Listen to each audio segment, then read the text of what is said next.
Lawyer A worried about how he's going to pay his bills.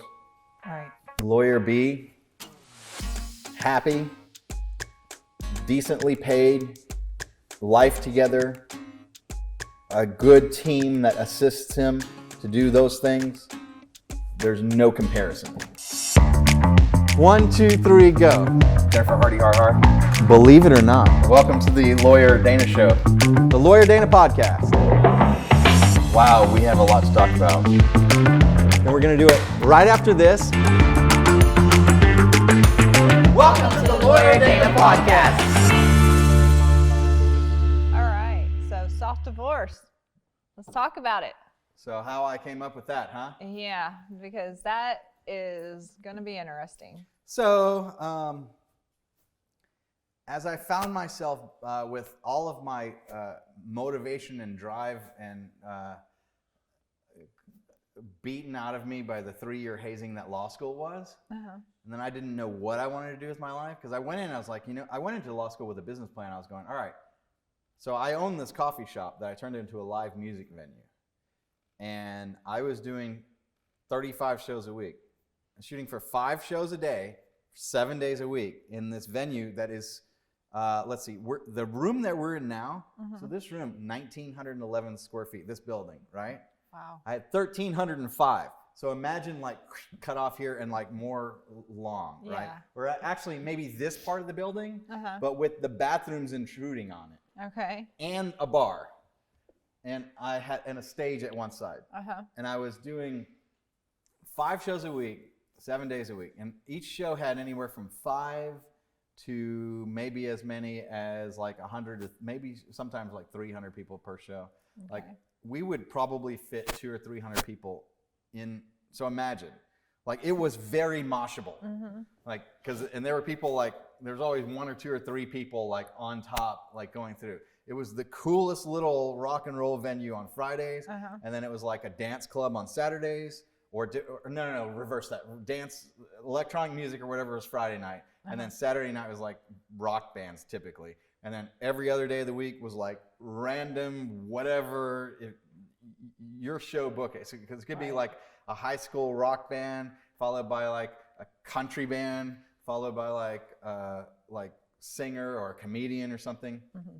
I actually wish we would have done more comedy. I've always wanted to open a comedy store. We'll get there. I'll be doing stand-up soon. But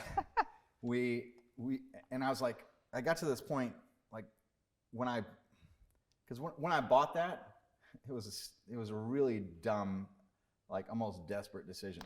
Yeah, so you bought it, but you didn't know how to make coffee. I remember you I kind of bought vaguely a telling coffee me shop this. that is very similar to like owning a Starbucks without even knowing how to make coffee. Didn't know the difference between a cappuccino or espresso or a latte. No idea. Kind of maybe knew what cappuccino was or espresso was. But I basically bought it to turn it into a live music venue. And the brilliance of that it had coffee was, they had a beer and wine permit at the time. And the brilliance of having coffee was that I was able to do high school bands. And when I had high school bands there, that's actually the time where I made money. Right. Because I would make them sell advance tickets. And I basically would the cover price for anybody under 21 was $7. But I would sell tickets to the band for $5 for the first 30. Then every next block of 30, they would get 50 cents more, down to $2.50. And then however many tickets they wanted to sell at $2.50, like sell them. I don't care if we have people standing outside. I'll move the stage outside. We'll play you in the parking lot. I don't care. Like whatever it was. And I had some bands that were like, well, that's pay to play. We're not going to. I was like, look, if you can only bring 30 people, then you need to pay to play. Like rent the venue. Like you don't understand. Like I'm producing your show. And the other thing is that if you're not wanting to sell advance tickets, no one's going to come to your show. Right. Does Metallica just open at the door, or do they sell advance tickets? Does Garth Brooks sell advance tickets, or do they open and hope people show up? Right. Like you got to realize what you're really doing here. And I'll do this. I'll give you 1,000 tickets to give away for free. And I assure you, you'll have 3 people show up. But if people buy the tickets in advance, if you sell 100 tickets, you will have 98, 99, or 100 people attending your show. That is every single time that's how it plays out. And every single time that's how it would play out. And there were some bands I was like, okay, great. Here's the deal. You think you're going to do it? I'll make you this really great deal. Except if you don't have at least 30 people here, then you're going to pay double what it would have cost you to buy these tickets. So yes, we'll do it. Yes, we'll do it. And then Right. 5 people show up. So the coffee shop, you end up. So on Not day keeping one it. of me buying this coffee shop, I was dead broke and had a case of 20-ounce Cokes. And I owned my drum set, and I had a PA at the time from when I was playing in a band, because I owned the PA. And so I like set it up, and I was like, okay, we're gonna have to like get people to play here, whatever. And so there was this like drum circle or something that played in the parking lot, and like I invited them in. I was like, this place has an automatic crowd. I didn't realize that. Oh, none of them spend any money. But I open up, I have enough people there, and I like get on the microphone and like talk about my dreams or whatever. This was probably the closest thing to like real episode 1 of this show, like 25 years ago. It's 25 years ago, like in '97, yeah.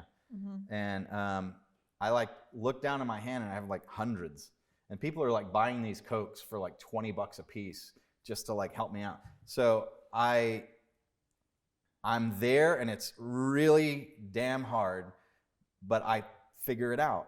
And I figured out how to like make some money, and I realized, all right, 1,305 square feet. I could do this the rest of my life, and I would have an average, normal life, and I'm gonna have to do absolutely everything, including clean the toilets every day, including book all the bands, including run the bar or run the door or run sound. That sounds miserable. It was miserable.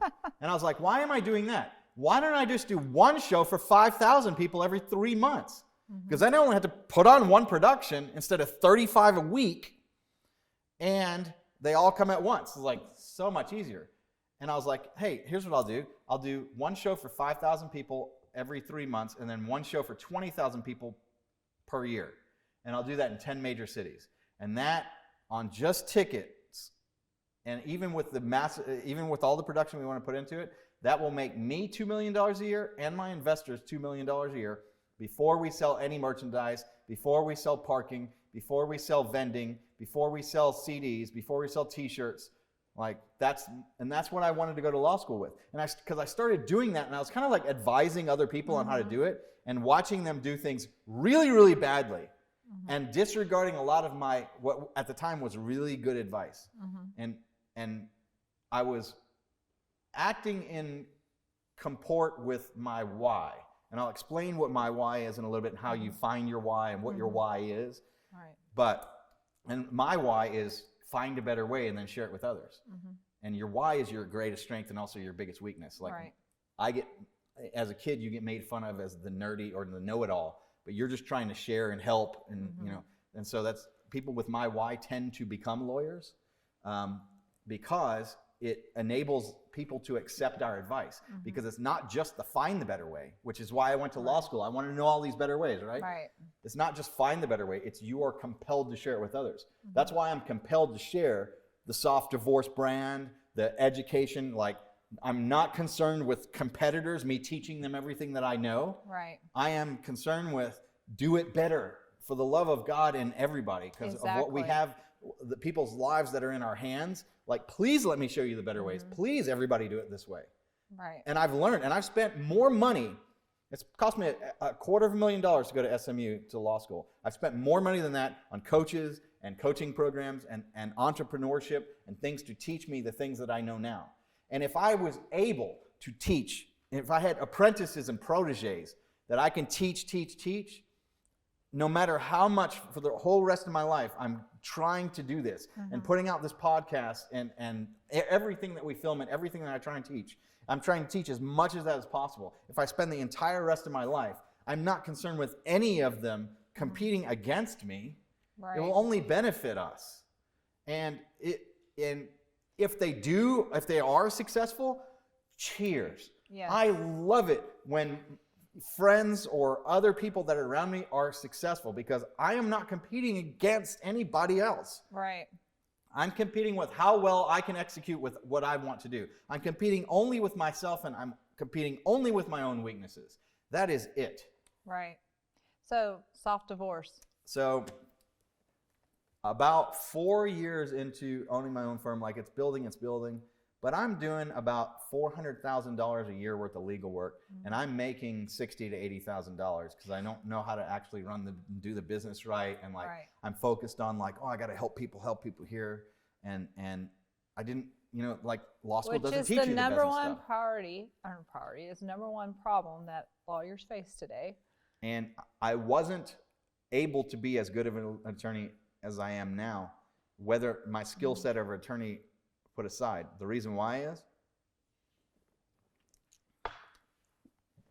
lawyer A worried about how he's going to pay his bills. Right.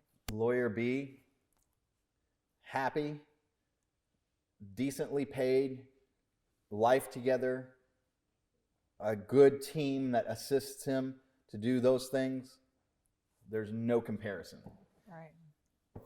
It saddens me to my core of how like people that should be great lawyers make terrible decisions because their business model is bad. Right. I'm trying not to curse on this podcast, but it's a turd. Right. It's turd-rific. It's horrible. And they're always $5,000 away from bankruptcy. Mm-hmm. You are not able to be the lawyer that you could be under those circumstances. Right. And you would be surprised. It might be as many as half of all the lawyers that are out there. Mm-hmm. And it's really, really sad. The lawyers are being failed in the three things that it requires. Your business must serve you personally, professionally, and financially. And if you have any one of those three legs, it's like a two-legged stool. You're going to fall Right. over, and it's going to not go well. Well, like any business, it's like HR, finances, and operations. That's how I've looked at it. So if one doesn't balance, the whole thing is bad. Absolutely. Yeah. And if you can't, there are lawyers out there that think they're being really, really generous to their clients by not charging them enough money for their case. Mm-hmm. I'm like, so you can't give your paralegal this. You can't pay them enough. They're struggling. They're concerned. They're not focused. They're worried about, they're having arguments with their spouse about money. They're distracted. You can't pay your phone bill. This. All these different problems can happen. And you feel like you're executing to the highest level for your clients. For us in family law,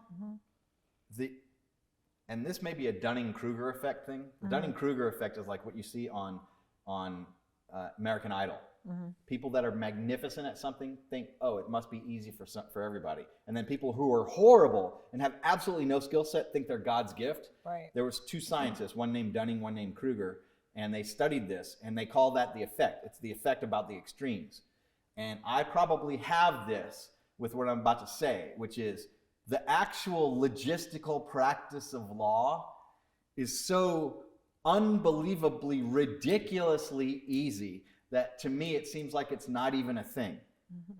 The energy in the practice of family law is in managing the emotions of everyone that's involved. Mm-hmm. It's in managing the emotions of an attorney on the other side who is emotionally caught up with their client.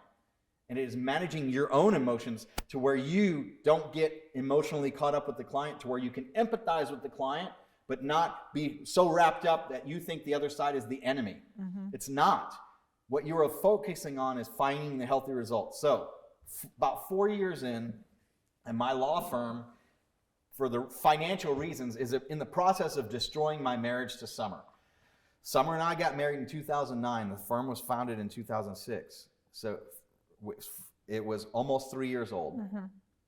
And through our first year of marriage, it was a nightmare. It was definitely the hardest years of our marriage.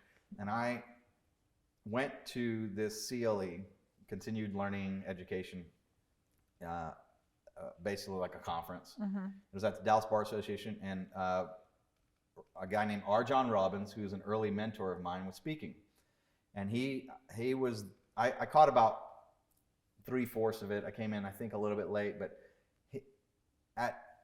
after the seminar was over, I remember talking to a friend of mine that was there, and she was like, "What do you think about this guy?" And I was like, "Well, I do about 80% of what he's talking about. So I know he knows what he's talking about. Mm-hmm. And I was like, I could kind of like take it or leave it, because I'm doing 5-6 main areas of law, and I'm like trying to go to all this CLE and learn all this. And like, I kind of have an instinct of what is it that I don't know, but I didn't know.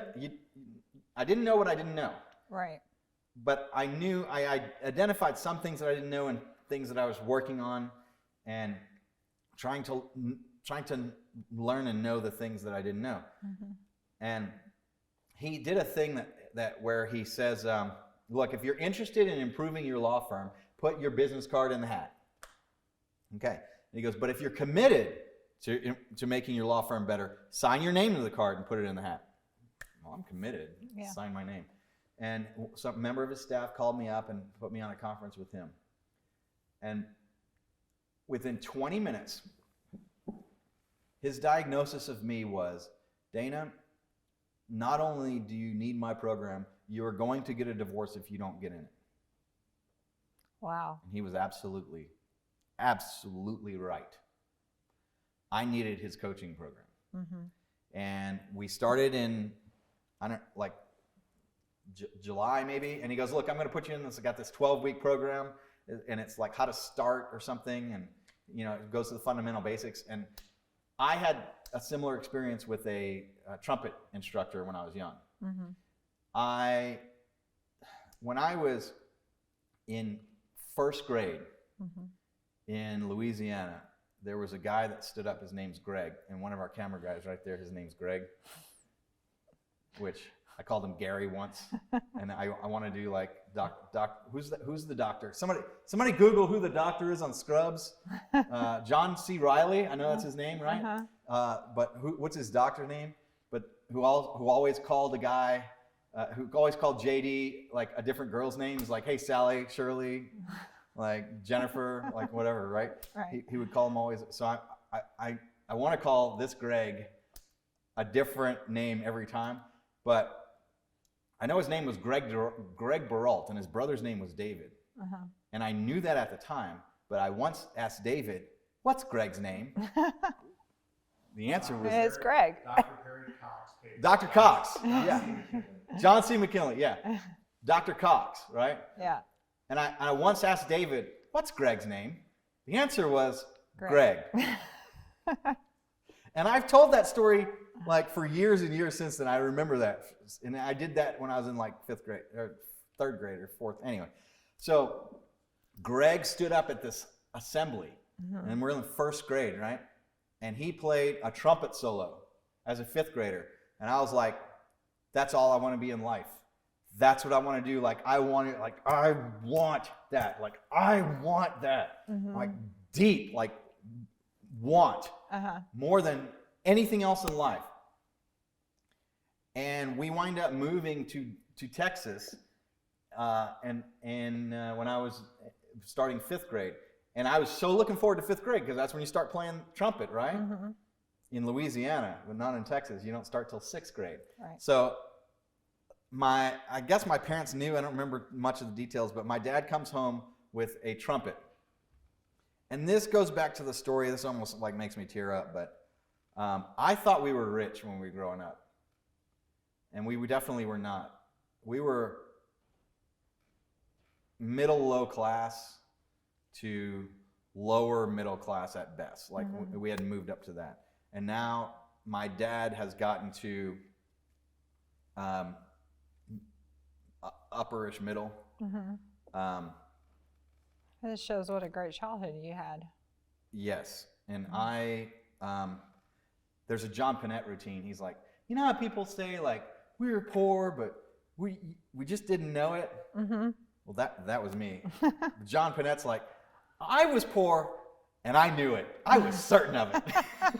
So, like, but I didn't know. And like we were like, my parents like hid it for the most part really well. But let's say that when I grew up, we were like bottom middle class. So, but when my dad grew up, they were expletive poor. So poor that my dad was malnourished. He tells stories about, and my dad's like 5'6" or something, yeah, my mom was 5'8" and my dad's 5'6", I think. And I'm like 6 feet tall. My one brother's like 6'3", but he tells stories, and one of the reasons why he thinks he's short is because he was malnourished. He tells stories about his bones hurting. He was so malnourished. Gosh. Yeah. It just, he had his dad was not present. I never knew either one of my grandparents on my dad's side. Like, I think they were alive when I was born, maybe, but they passed really soon. I only knew my grandparents on my mom's side. And there's other motivating things about my grandparents. My great-grandfather founded a restaurant called Mother's Restaurant in downtown New Orleans, which is famous to this day because of my great-grandfather and because of my grandfather. And it was sold in the 80s to a guy who he actually recently passed away. It was sold in the 80s because my grandfather had a cancer diagnosis. And my parents like begged him to let them run it, which would have been awesome. But my grandfather, I mean, he grew up making sandwiches and working in that store. And he was not an entrepreneur-minded person. That's why you are who you are. Well, when I was 7 years old, the first job I actually had was at that restaurant. And I begged for that job and wanted to go there. And I remember one day where I was pouring a beer for a police officer, and I don't think it was my Uncle Jimmy. How old were you? One of the guys there, but he goes, no, son, you can't do that. And he takes the beer and serves it to the cop, right? So, Oh my but gosh. they were well loved. I mean, everybody in New Orleans, like my grandfather knew everybody, and everybody knew my grandfather. And then, like I think cancer took him within like 2 years. And cancer took my mom within 6 months of her diagnosis. And that was right after I closed down the coffee shop in '99 and decided to go to law school. But God bless my parents, because I had two distinct privileges. I had American privilege and I had two-parent privilege. And one of my... I'll get back to R. John Robbins as a mentor in a second, but one of my mentors from a few years later, he was like, so why did you go into family law and divorce? He's like, were your parents divorced? And I was like, no. I was like, I don't know. And he goes there, and I said, well, if people like me don't go into this area of law, then people, when they're facing this, who are they left to go to? Right. And he's like, yeah, but there's got to be something else. Like, why did God pick you? And I was like, I don't know. And he's like, tell me about your history. And he goes, oh, your parents were together and this and that.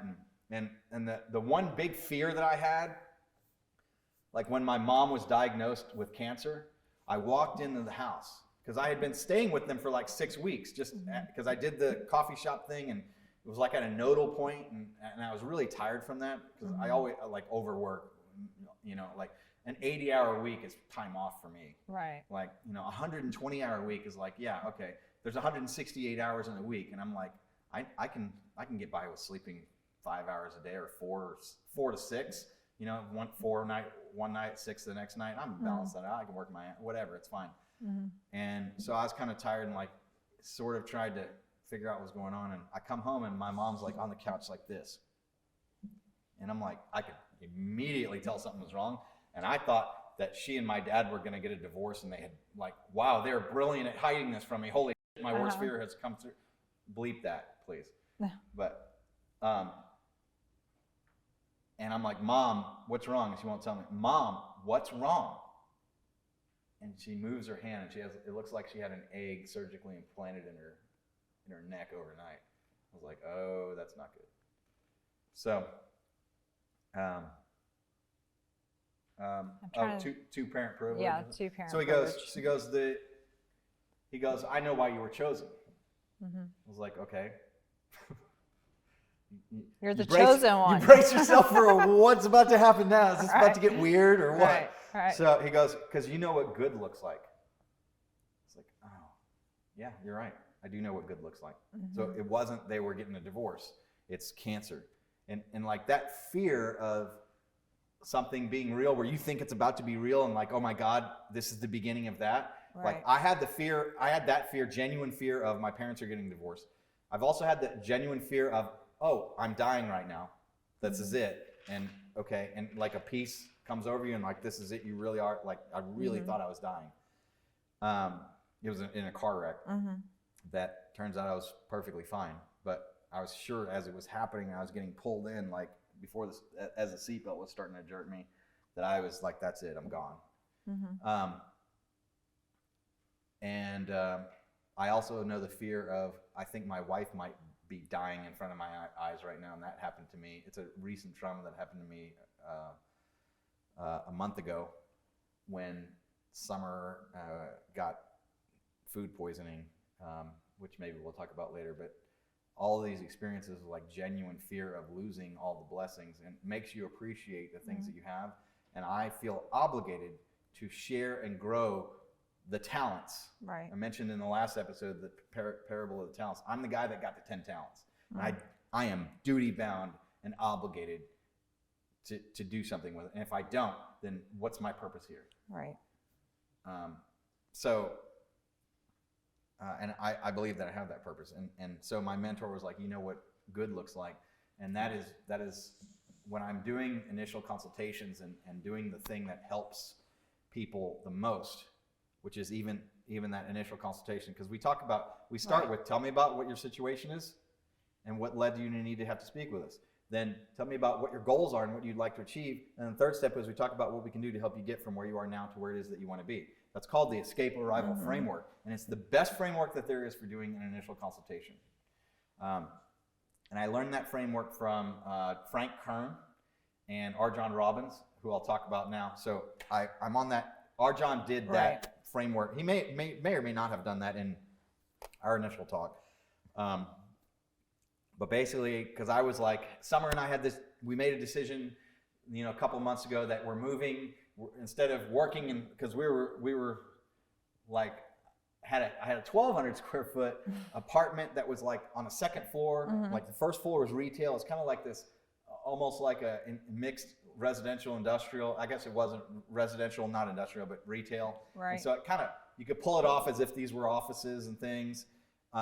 And basically I had it like designed as an office. So essentially we were living in an office that was properly zoned to live in. And I had these bookshelves, these black Walmart bookshelves for $30, and I had these IKEA boxes on them that kind of looked nice. But everywhere that there was a wall segment that I could put one of those, there was one. And I used So you're newly married. I'm newly married. Running a law firm out of your apartment. Yes. I wonder why you almost got a divorce. And so we would have like a date on Friday night, and I would like, hey, Summer, okay, pause it. Hold on, I'll be right back. And I'd go to the bathroom, and I'd walk past my desk from there, and I'd and I'd hear, Palmer, where are you? Like, oh, okay. Why did she call you Palmer?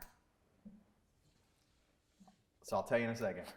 But we couldn't even watch a movie on Friday nights without getting around. So we had a military client in that first year, and that client just called me Palmer.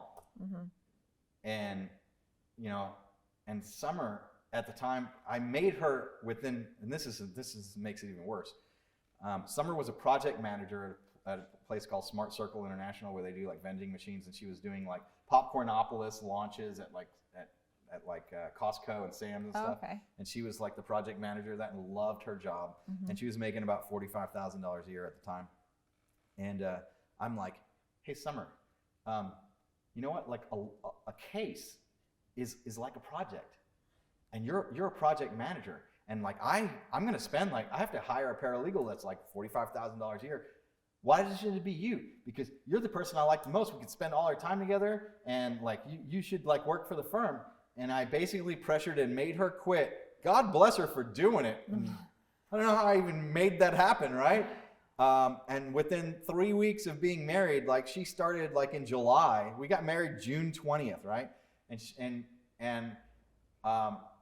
that week that we got married, like we were like playing volleyball at a friend's house, and I like badly sprained my ankle, but I keep playing because You're a guy.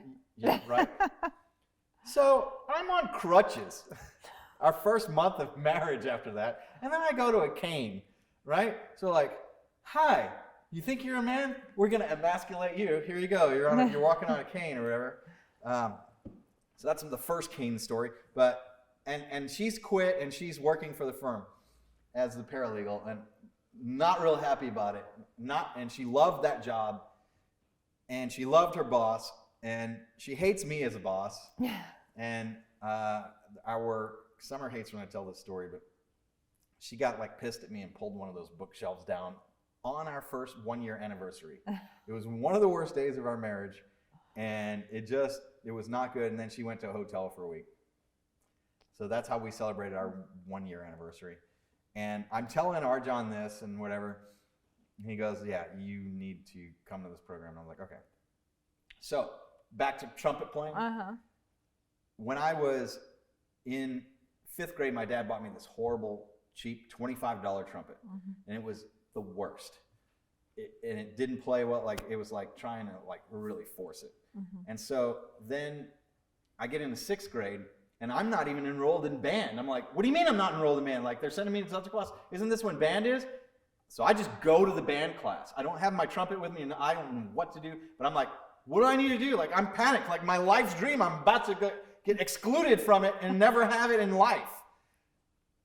They let me be in band. And then I'm like, okay. And I show up and they all have these like, I think they're awesome. They're pieces of junk, really. But these like Yamaha student trumpets, they were like $100 maybe at the time. And I am on this like Bundy, like even worse, like, and it was so appropriate that it's named Bundy because Married with Children. It was the Al Bundy of trumpets, right?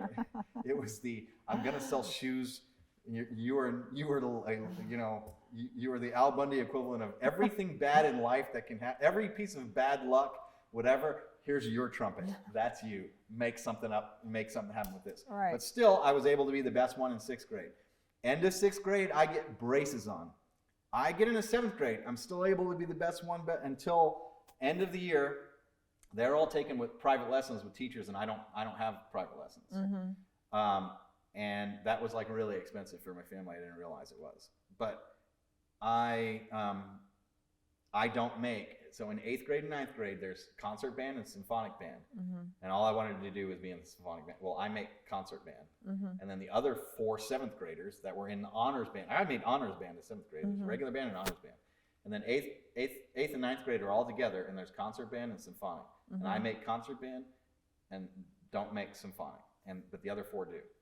And I was clinically depressed that year. I assure you, I could have gone. I was clinically depressed because it was everything that I want in life. Like I'm failing and not having it, and I know I can do it, and I know I should be. And it was mostly because of the braces. Right. And so I like brute force. And then I think I took maybe like 2 private lessons before the audition the next year. And then so the 9th grade, it's the other 4 9th graders and me, and then 4 8th graders. Oh my gosh. And then we go to the beginning of 9th grade. I get my braces off, and it's me and the other 4, and then the 8th graders. And I make all region band, which trumpet players never did. Like our school was notorious, like no one ever made it. So like I'm like skyrocketed above everybody else at that point. And then at the end of the year, I make, going into high school, there's 4 bands in this 10th, 11th, and 12th grade, but whatever band you make, me and Kyle Petraza, who's still a friend of mine, we make the top band. And during that 8th grade year, there was this guy named Eric Hightower and David Jones, and they were in that symphonic band. And that year, that band played what is still some of my favorite music, and my favorite composer. I didn't even know they all wrote the same thing, but Gustav Holst. He wrote The Planets, wrote his Suite in E flat, Suite in F. And to this day, like if I ever have to film anything, if you want to get me in the right mindset, play like I think it's the Moorside Suite by Gustav Holst. I'll start crying. I can start crying for that. Play that and then finish it up with Kevin Costner and Field of Dreams going, Dad, you want to I'll get the tears out and then you hit roll and we can film the scene and I'll fake it. You know, I'll pull it off with real tears. That, or I guess some onions or something. Anyway, but and all I wanted to do is be, them. And so I get into 10th grade and like Eric Hightower and David Jones and I are like the 3 musketeers. And we play there, and I have a trumpet teacher there, again, a couple of lessons. I think I maybe took 4 lessons with this guy. And I make the all region band, like, again, like, wow. And so then that summer, I start taking real lessons from a guy named Jim Oliver. And he goes, all right, we're going to go to the fundamentals. You show me, we're going to start with a whole note. I was like, I'm not a beginner, right? Like I made region band, and he goes, well, show me you know how to play a whole note properly, and then we'll move on. Yeah, like, can you hold the fine, count? fair enough. This will take 3 seconds. 6 weeks later, we finally move off of the whole note. And then in 11th grade, I made All-State, which was unheard of for a trumpet player. Like, maybe in the entire history of my high school, there might have been one who made band. And I made the orchestra. Orchestra audition comes first. They only take like 4 or 8 maybe. And so you learned early on that fundamentals and coaching is the something key. You have to have Exactly to be successful. And so when Arjan says we're going to take you back to the basics, I'm like, wow, just like Jim. Perfect. I'll breeze through it, I'm sure. Week 1, week 2, week 3. Massive shutdown. I did not do 1 minute of billable work. I did not work on a case. I was in I hate using the word existential because it's so overused, but I was in a freaking crisis. So I was in a massive identity crisis because I could not, in week 3 was pick a niche, and I couldn't pick the niche. And I go through that whole week of like, just can't. I'm like, and Summer and I, like, here's how the calls would go. It's 10 attorneys, and Arjan's, the prompt of the thing is he's going to go, so, Dana, tell me, so what do you do? It's your elevator speech type of thing, your magic statement. Right. And usually I was like hitting the button to be first in line, that way I can do my part, and then if I want to go do something else, if this is boring me, I can drop off and I don't have to listen to everybody else first. This time I was like, don't touch the button yet, let some time, let them all, like, I'll get in. 5 minutes go by, I'm like, is everybody in line? All right, I'm in line now. So other people are going, and I'm like talking with Summer. And Summer is starting to get a little frustrated with me. And she finally goes, just be honest with him and tell him you're not willing to pick a niche that you're going to do. And I was like, well, my niche could be like anything that anybody in a restaurant needs, And I got TexasRestaurantLawyer.com, like I could be that, like, but that's 5 different areas of law, and I have to try and master 5 areas of law, and it's all different mindsets in this. And so I'm like, and she's getting fed up with me and like about checks out, and I'm like, all right, well, let me go through the process. Personal injury. His formula says if you're doing it just for the money, then don't do something just for the money. Right. So I'm only doing that for the money, and like you're dealing with insurance companies. I had thrown a phone across the wall, at one point, because I got a guy who's like, they're not paying his medical bills or this or that. Like the guy might die on me before I can get him, resolution through the court system. It sucks. It's just all BS. Right. So next, criminal defense. I'm really good at it, but I don't particularly like doing it. I don't want to be doing that. I don't want that to be who I am. And I can't sleep the night before trial, and like, I don't want to be asked to do like a sex offense crime or any of that. Like, I'm not going to do anything like that. I never did murders. Like, I was doing good people who did something stupid, or people who and they regret, and like just, and the punishment is worse than what they, just the fact that they got in trouble, they're never going to do it again. There's, they've been scared, like they've gone through worse than, you don't have to ruin their lives any further. Or the worst was, I genuinely believe that this person is innocent, and if I screw this up, they go to jail, and like that's the worst. Right. Right. So I'm like, I don't want to do that. And then like business formation, I was like, maybe do that. And I was like, you know what though? The happiest clients that we have are the divorce clients, and I know why. It's because I have a mentor early on that said, you don't handle a divorce case like you do any other case.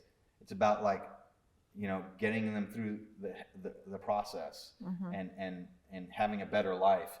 And they, like civil litigation, you can measure it in dollars. Like, how many dollars did you prevent them from losing, or how many dollars did you get for them? Criminal defense is like win or lose, convicted, not guilty, or like death penalty, life, or like probation or jail. You know, it's like you can it's all Right. very measurable. But in family law, it's not.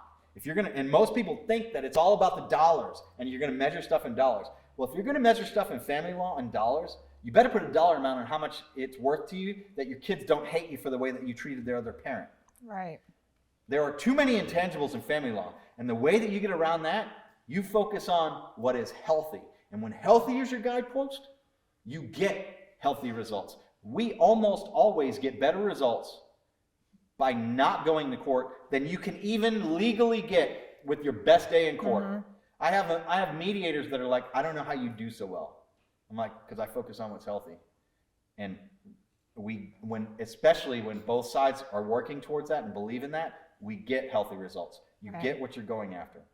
So back to Argon. So Argon. Argon. I'm sorry, Argon. Back to Argon. For neon.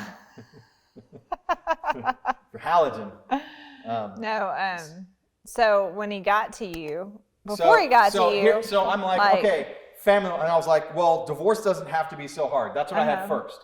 And I'm thinking to myself, trying to talk myself into it, but I don't want to be a divorce lawyer. You know, it's like the last thing in the world, right? Right. And I know she's not going to go for it. So then I'm like, well, let me see if there's a domain name, and then maybe I can use the domain name to talk her into it. I'm like, so I get on GoDaddy. I'm like, all right, so what's not hard?